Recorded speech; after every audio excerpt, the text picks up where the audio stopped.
السلام علیکم دوستو، میں ہوں ریحان نصیر اور آپ دیکھ رہے ہیں ہمارا چینل حقیقت جانو۔ دوستو، آیا صوفیہ استنبول ترکی میں موجود فن تعمیر کا ایک ایسا شاندار نمونہ ہے جس کو ہر سال لاکھوں سیاح دیکھنے کے لیے ترکی آتے ہیں۔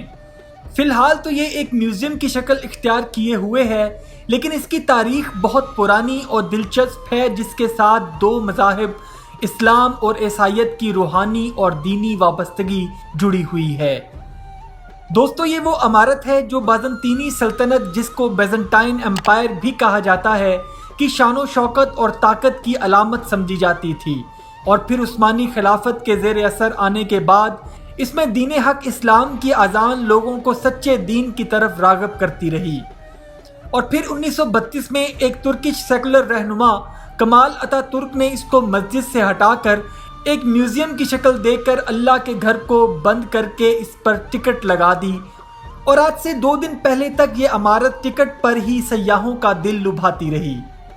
لیکن اب ترکی کی سپریم عدالت کونسل آف دا اسٹیٹ نے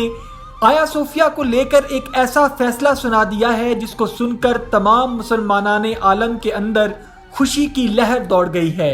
اور ترکی کے سیکولر اور پوری دنیا کے عیسائی حلقوں میں شدید غم و غصہ پایا جا رہا ہے۔ اور طیب اردگان نے اس فیصلے کے بعد غیر مسلم اتحاد کی نیندیں حرام کرنے کے لیے کیا پلان تیار کر رکھا ہے، اس سب کی حقیقت آج ہم بتائیں گے آپ کو اس ویڈیو میں۔ لیکن اس سے پہلے اگر آپ نے ہمارے چینل حقیقت جانو کو سبسکرائب نہیں کیا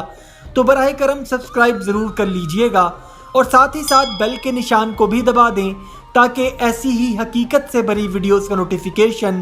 آپ کو ملتا رہے۔ دوستو، استنبول میں موجود عمارت آیا صوفیہ، جس کی تاریخ 1500 سال پرانی ہے، اور کچھ ہی دن پہلے ترکی کے صدر طیب اردگان نے ترکی کی سپریم عدالت کونسل آف دا اسٹیٹ کے فیصلے کے بعد آیا صوفیہ کی عمارت کو میوزیم سے مسجد میں تبدیل کرنے کا صدارتی حکم نامہ جاری کر دیا ہے، جس پر پورے عالم اسلام میں خوشی کی لہر دوڑ گئی ہے۔ لیکن اس کے ساتھ ساتھ ترکی کے سیکولر حلقے اور دنیا کے عیسائی اتحاد میں اس کی شدید مذمت بھی کی جا رہی ہے۔ دوستو، آیا صوفیہ عمارت اتنی متنازع کیوں ہے کہ اس پر عدالت کو حکم جاری کرنا پڑا؟ ایک مسلم ملک ہونے کے باوجود اس کو مسجد میں تبدیل ہونے کے لیے عدالت کی ضرورت کیوں پیش آ گئی؟ تو دوستو، اس کی حقیقت کو جاننے کے لیے ہمیں آیا صوفیہ عمارت کی 1500 سال پرانی تاریخ کو کھنگالنا ہوگا۔ دوستو، سن 532 عیسوی میں بیزنٹائن امپائر کے بادشاہ جسٹینین اول نے اس عمارت کو بنانے کا حکم دیا، اور اس دور میں اس علاقے کو قسطنطنیہ کے نام سے جانا جاتا تھا، جو بازنطینی سلطنت کا گڑھ یعنی دارالحکومت بھی تھا، اور یہ عمارت آرتھوڈاکس چرچ کے سربراہ کے زیر اثر تھی، اور یہ عمارت بیزنٹائن امپائر کا سب سے بڑا کیتھیڈرل چرچ تھا۔ قسطنطنیہ ایسٹرن آرتھوڈاکس مکتبہ فکر کے عیسائیوں کا گڑھ تھا، اور ان کا سب سے بڑا مذہبی پیشوا پیٹریارچ کہلاتا تھا۔ دوستو، اس کے علاوہ عیسائیوں کی دوسری بڑی سلطنت مغرب میں تھی، جس کو رومن امپائر کہا جاتا تھا، اور ان کا دارالحکومت روم یعنی اٹلی میں تھا، اور ان کے روحانی پیشوا کو پوپ کہا جاتا تھا، اور وہاں رومن کیتھولک مکتبہ فکر کو ماننے والے عیسائی موجود تھے۔ دوستو، آیا صوفیہ تقریباً 900 سال تک آرتھوڈاکس چرچ رہی جو بیزنٹائن امپائر کے زیر اثر تھی، اور پھر یہ عمارت کچھ عرصہ رومن کیتھولک کے زیر اثر بھی رہی، اور پھر سلطنت عثمانیہ کے سلطان محمد دوئم نے بہت کوششوں کے بعد بیزنٹائن امپائر کی طاقت قسطنطنیہ کو فتح کر لیا، جس مناسبت سے ان کو سلطان محمد فاتح بھی کہا جاتا ہے۔ سلطنت عثمانیہ کی قسطنطنیہ پر فتح کے بعد بازنطینی سلطنت کا ہمیشہ کے لیے خاتمہ ہو گیا، اور سلطان محمد فاتح نے قسطنطنیہ کا نام تبدیل کر کے استنبول رکھا، اور پھر امام الانبیاء حضرت محمد صلی اللہ علیہ وآلہ وسلم کی پیشن گوئی حقیقت میں بدل گئی کہ مسلمانوں کے عظیم کمانڈر اور سپاہیوں کے ہاتھوں ایک دن قسطنطنیہ فتح ہوگا، اور پھر وہ بھی دن آیا کہ سلطان محمد فاتح آیا صوفیہ کی عمارت میں فاتح کے طور پر داخل ہوا، اور انہوں نے اس عمارت کو مسجد بنانے کا فیصلہ کیا اور اس کی مسلم طرز کے مطابق دوبارہ آرائش کرنے کا حکم دیا۔ اور پھر آیا صوفیہ کی عمارت ہلیلویا کی صداؤں کے بعد الحق کی صدا اللہ اکبر سے گونج اٹھی، اور سلطان نے وہاں موجود عیسائیوں کو مخاطب کرتے ہوئے کہا